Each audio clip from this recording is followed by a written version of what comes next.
Perkenalkan, nama saya Nabila. Saya Siti Rohayati. Saya Putri Suhaila. Kami dari kelompok 7 ingin mempresentasikan hasil kelompok kami yang berjudul karya ilmiah.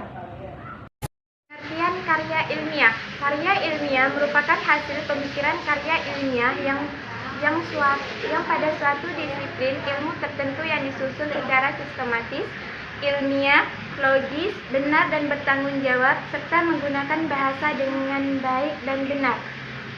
Karya ilmiah dihasilkan dengan pemikiran sistematis dalam suatu urutan yang teratur sehingga mudah dipahami oleh pembaca.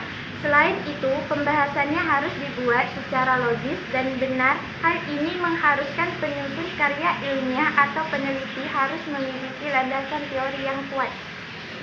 Konsep karya ilmiah. Karya ilmiah merupakan karya tulis yang memaparkan hasil pembacaan, pengkajian, dan pembahasan serta ilmiah yang dilakukan oleh penulis untuk memberitahukan suatu hal secara logis dan sistematis kepada para pembaca. Menurut Ahmad dan Alex, Yamila dan Sassoe Rizal memaparkan bahwa ragam karya ilmiah terdiri atas beberapa jenis. Menurut pengelompokan itu, dikenal ragam karya ilmiah seperti makalah, skripsi, tesis, dan disertasi. Aspek dalam karya ilmiah. 1. Antologi. Artinya sebuah karya ilmiah harus memiliki objek atau kajian. 2. Epistemologi. Sebuah karya ilmiah dapat dikatakan ilmiah apabila menggunakan metode yang tepat. 3. Aksiologi. Sebuah karya ilmiah harus mengandung manfaat, baik itu manfaat teoritis maupun manfaat praktis. Ciri-ciri karya ilmiah. 1. Reproduktif. 2. Tidak ambigu. 3. Tidak emotif. 4. Ejaan baku. 5. Penggunaan istilah keilmuan. 6. Bersifat denotatif. 7. Rasional. 8. Ada kohesi. 9. Tidak berbelit-belit. 10. Penggunaan kalimat efektif. Syarat-syarat karya ilmiah. 1. Komunikatif. 2. Bernalar. 3. Ekonomis. 4. Berlandaskan pada kaidah teoritis. 5. Relevan dengan disiplin ilmu tertentu. 6. Sumber penopang mutakhir. 7. Bertanggung jawab. Penulisan karya ilmiah. Kejujuran, objektivitas, integritas, ketelitian, keterbukaan, penghargaan terhadap haki, penghargaan terhadap kerahasiaan atau responden, publikasi yang terpercaya, pembinaan yang konstruktif, penghargaan terhadap kolega atau rekan kerja, tanggung jawab sosial, tidak melakukan diskriminasi, kompetensi, legalitas. Ragam bahasa karya ilmiah. A. Cendekia. B. Lugas dan jelas. C. Gagasan sebagai pangkal tolak. D. Formal dan objektif. A. Cendekia. Maksudnya adalah mampu digunakan untuk mengungkapkan hasil pemikiran secara logis dan tepat. B. Lugas dan jelas. Menyampaikan gagasan ilmiah secara jelas dan tepat. C. Gagasan sebagai pangkal tolak. Penekanan diarahkan pada gagasan-gagasan atau hal-hal yang tidak ada pada penulis. D. Formal dan objektif. Maksudnya adalah bahasa Indonesia yang digunakan dalam karya ilmiah adalah bahasa yang berlaku dalam situasi formal dan resmi.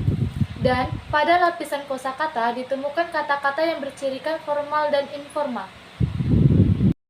Jenis karya ilmiah. Menurut Wijono 2005 menjelaskan ragam bahasa ilmiah adalah sarana verba yang digunakan untuk mengkomunikasikan proses kegiatan dan hasil penalaran ilmiah dalam penulisan. 1. Penulisan laporan, surat, artikel, naskah, makalah.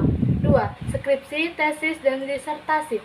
3. Laporan pekerjaan. 4. Laporan pertanggungjawaban, laporan kegiatan, laporan keuangan, dan sebagainya. Bentuk-bentuk karya ilmiah. Menurut Rosmiati 2017 halaman 91-97. 1. Makalah. Makalah adalah karya tulis yang memuat pemikiran tentang suatu masalah topik tertentu yang ditulis secara sistematis dan disertai analisis yang logis dan objektif. 2. Laporan. Laporan adalah bentuk karangan yang menyajikan fakta tentang suatu peristiwa atau kegiatan. Skripsi. Skripsi adalah istilah yang digunakan di Indonesia untuk mengilustrasikan suatu karya tulis ilmiah berupa paparan tulisan hasil penelitian sarjana S1 yang membahas suatu permasalahan atau fenomena yang dalam bidang ilmu tertentu dengan menggunakan kaidah-kaidah yang berlaku. 4.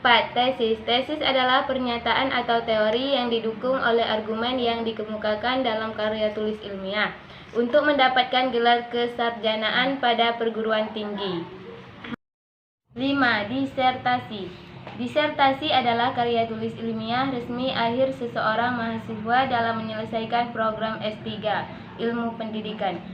Disertasi merupakan bukti kemampuan yang bersangkutan dalam melakukan penelitian yang berhubungan dengan penemuan baru dalam salah satu disiplin ilmu pendidikan. 5. Resensi. Resensi adalah suatu penilaian terhadap sebuah karya. Karya yang dimaksud di sini bisa berupa buku dan karya seni, film, dan drama. Menulis resensi terdiri dari kelebihan, kekurangan, dan informasi yang diperoleh dari buku dan disampaikan kepada masyarakat.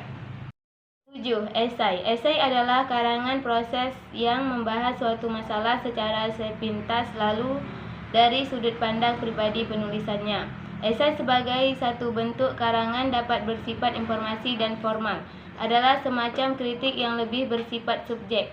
Maksudnya, apa yang dikemukakan dalam esai lebih merupakan pendapat pribadi penulisannya. 8. Artikel ilmiah. Artikel adalah karya tulis yang dirancang untuk dimuat dalam jurnal atau buku. Kumpulan artikel yang ditulis dengan tata cara ilmiah dan mengikuti pedoman yang telah disepakati atau ditetapkan. Sekian presentasi dari kelompok kami. Bila ada salah, kami mohon maaf. Saya akhiri. Wabillahi taufiq wal hidayah. Wassalamualaikum warahmatullahi wabarakatuh.